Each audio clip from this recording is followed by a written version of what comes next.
I in desperate need of a haircut? Yes, I am. But that's neither here nor there, because this video is about things to watch for when reviewing writing. Now, these are things that tend to come up again and again for writers, and it's important to tune into these early on so that hopefully your writers will learn to self-correct as they produce more writing.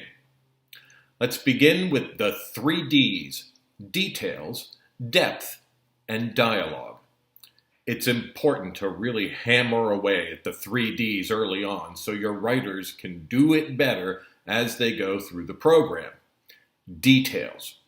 Writers often don't realize that their readers don't know as much about a topic as they do. So whenever they are leaving out details that would help the reader to understand what they're talking about, be sure to comment on that. Now, this one also covers anything that's just not clear because of poor sentence structure, odd word choices, and so on. Depth. For fiction writers, this one is primarily about whether or not they're describing things well. For nonfiction writers, this is all about citing research.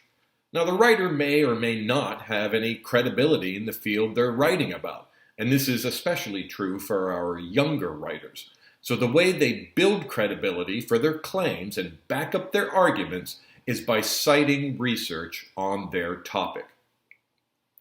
Dialogue/quotes. Now, for fiction writers, this one is pretty self-explanatory. We want to read dialogue between characters because the way they interact with each other tells us a lot about them. So dialogue is critical to character development. For nonfiction writers, this is about the judicious use of quotes. Again, this is about building their credibility. We want to see good, solid quotes from experts or those with first-hand knowledge in the topic about which they're writing. Now, what's the balance here? Well, too many quotes or quotes that are too long, that's no good.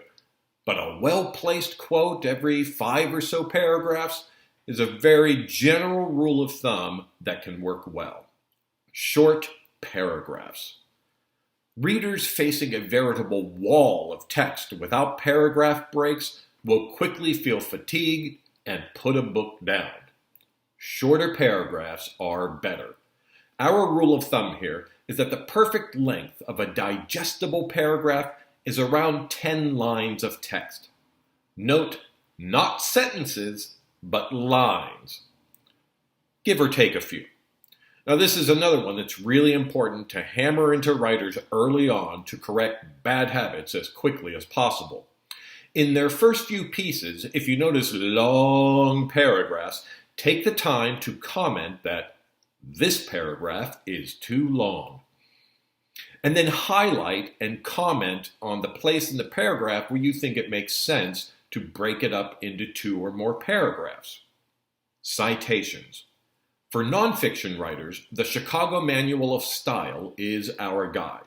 But we don't expect writers to have full-blown, perfectly formatted notes and citations from the get-go.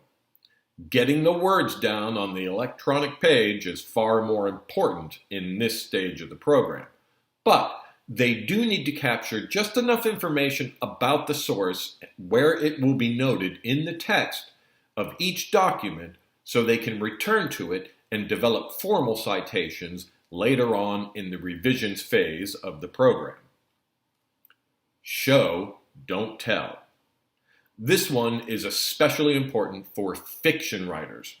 Now, I'm not going to try to explain this one because I always get completely tongue-tied when I try to articulate what it's about.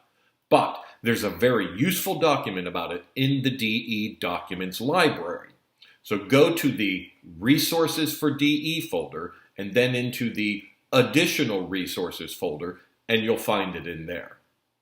Now, obviously, this list could go on and on and on in terms of what you'll be commenting on in your review work. What I've covered here are just the usual suspects we see a lot of in this program. So, good luck, and I will see you in the weekly DE meeting.